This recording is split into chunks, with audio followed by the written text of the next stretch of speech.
Assalamualaikum and a very good day. My name is Ahmad Adam Daniel, and today I will be presenting my research project, which is titled Steady State and Dynamic Model of a Distillation Column in Natural Gas. First and foremost, I would like to say Alhamdulillah and would like to express my utmost gratitude to Puan Zalizawati for her endless guidance throughout this whole process. Now please take note that the mentioned distillation column is actually a depropanizer in which propane is extracted from natural gas through distillation. Today, in the era of modern science, we cannot deny the fact that a distillation column is actually one of the most important equipment, especially in the oil and gas industry. Unlike other separating equipment, a distillation column actually separates chemical component with the help of trays to increase its separation efficiency. The final stage of natural gas separation is fairly important to attain a high product yield. For information, product quality is highly dependent on the internal condition of the column itself. However, running a live simulation would actually be less desirable as it is too expensive and due to its large size. Hence, it is a common practice for engineers to actually run computer simulations before constructing the real equipment to reduce any financial risk. In addition to this, simulation models would provide a deeper insight on how the process or equipment actually works in real life. For instance, a dynamic model of any process or equipment could actually represent a real-life process as it runs in real time. However, it is also important to remember that a steady-state model is as important as the dynamic model. Now, this is because a steady-state model could actually provide a base for the dynamic model, and it is also considered as the backbone for the overall process. This means that a well-developed steady-state model could actually turn into an excellent dynamic model as well, and hence an excellent overall simulation. For this experiment, the control of the top propane quality would be the primary target, and one of the ways to ensure that to happen is to implement the use of controllers, namely temperature controller and a flow controller. Now let's move on to the objective of the experiment. The aim of this experiment is to model a steady state and a dynamic model of a depropanizer through Espen Hysis and to simulate a dynamic state of the depropanizer with varying variables or changing variable.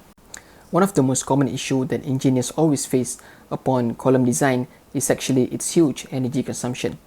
However, with respect to this experiment, this issue is actually out of context and will not be further discussed. Furthermore, a distillation column is also well known for its uncertainty. Now, the reason behind this is because due to its nonlinear characteristic of its internal variables or parameters. Hence, it is important for engineers, even students, to actually have a deep and full comprehension of a distillation column, as it is vital to actually prevent any potential hazards such as an explosion or even a fire. Even the slightest change in variables such as temperature or pressure could affect product quality in a way.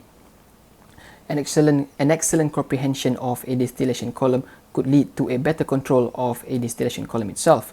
And as mentioned, this issue is actually executed through the use of controllers. In addition to this, the implementation of controllers could somehow counter the uncertain nature of the distillation column and somehow would increase product yield at the end of the day. Next, we can move on to the methodology. Now, the first step for this experiment is fairly simple. It's just the selection of parameters and variable. And if you look at the specifications table, all of the information provided are for the development for the steady-state model, and the data is actually obtained from a journal by Cheng 2016.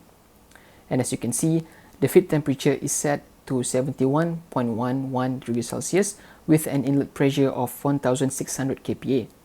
The molar flow, however, the molar feed flow is set at 890.3 kmol per hour with a reflux ratio of 2. Furthermore, the number of stages is set to 50 stages according to the journal, with the feed located at stage number 25. Upon selection, the data would then be transferred to Hysis to be simulated, and a steady-state model could then be developed.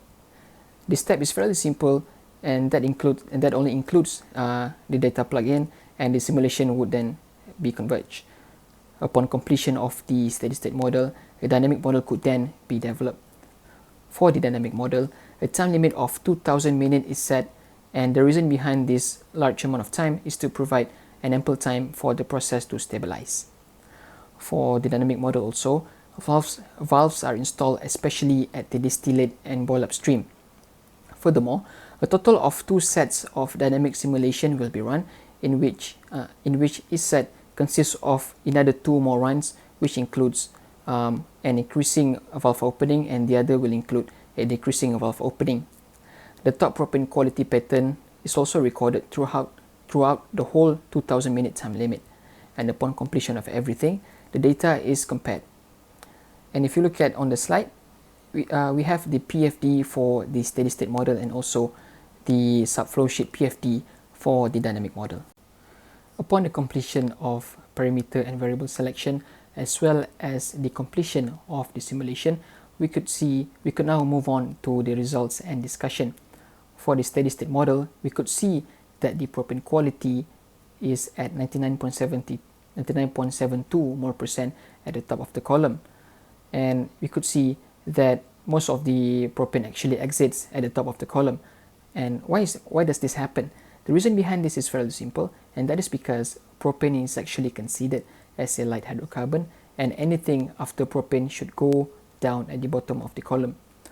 For the dynamic process, a test run was initially simulated, and the reason behind this is to justify the stabilization of the process.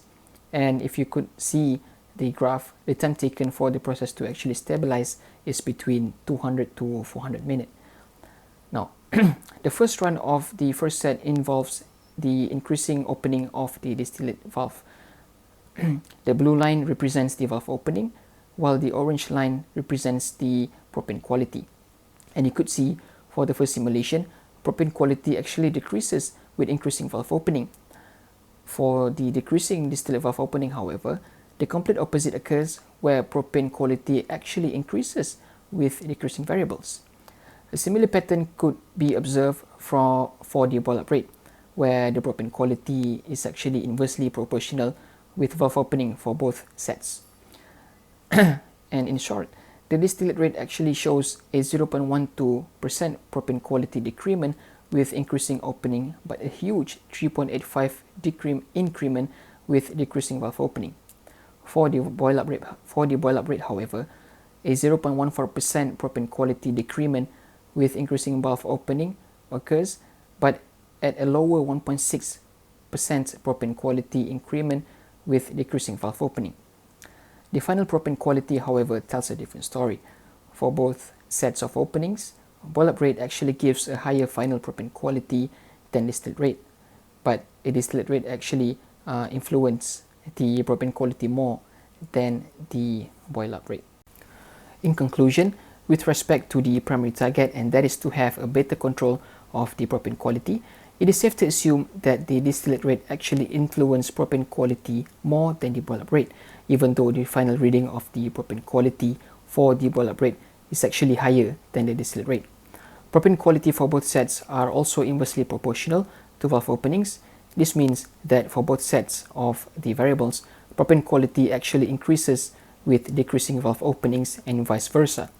In short, dynamic models would be an excellent reference upon plant development, as it provides a fairly realistic data. Thank you.